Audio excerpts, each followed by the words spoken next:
Abel did a trick so good that Miss Ellie's face turned the color of a rose, and she laid her hand on his knee for 6 whole Mississippis. That had been a good day, even though Abel had gotten hurt again. The girl beside him won't act like he's here. She was already waiting on the bench when Mrs. Heiser brought Abel in, and she scooched over like what was wrong with him could catch.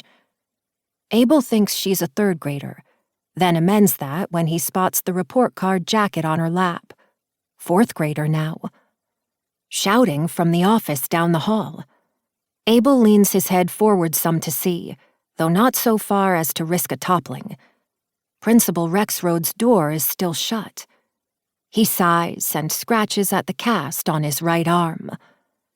Abel's own report card is back at his desk, though the golden apple sticker for A.B. Honor Roll, barely, he concedes. This time there were a whole lot more B-minuses than A-pluses. Won't do much for his cause now. Nor will asserting that at least part of the reason for doing what he did can be laid at Mrs. Heiser's feet. Then again, she could have scrawled, "You suck eggs, Abel Shifflett," instead of, "Enjoy middle school, Abel," and things still could have turned out this way. Abel still would have given Chris the present that morning, and Chris still would have squatted behind the monkey bars and blown through his pants a few hours later. Mrs. Heiser still would have seen it, and Abel would still be on this wood bench in the office, where all the current delinquents/future convicts sat and waited. He leans toward the girl, making sure not to bump his cast, and says, "What you in for?" She keeps her head steady and pointed forward, then tugs at the left side of her hair, long and the color of garden dirt, utterly beautiful, and moves it over her eye. Normally, that response would signal the end of things.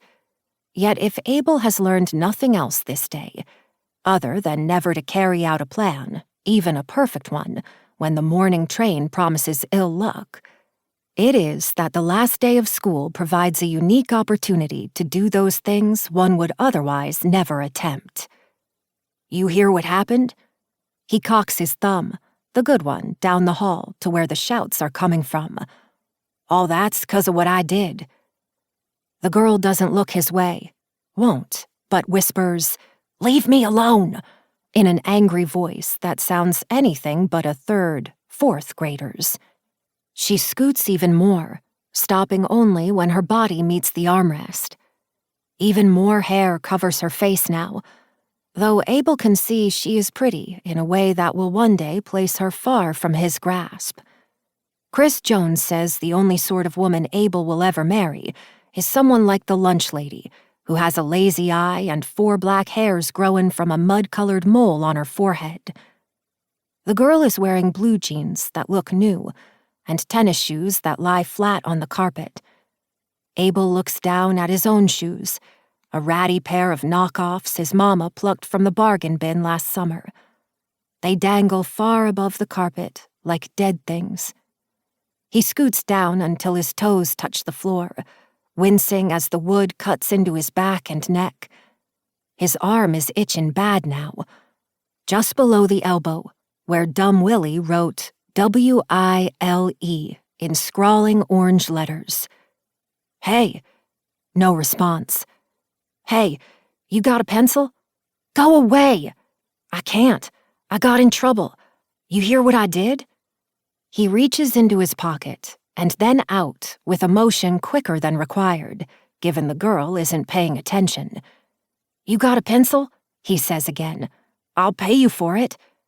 He makes the switch and lifts his left hand out to her, thumb up and palm out, the nickel hidden in the fleshy part of his thumb and forefinger, holds it there until she peers from between the strands of hair to see Abel's fingers empty. He flicks his hand outward, throwing the nickel forward and snatching it from the empty air.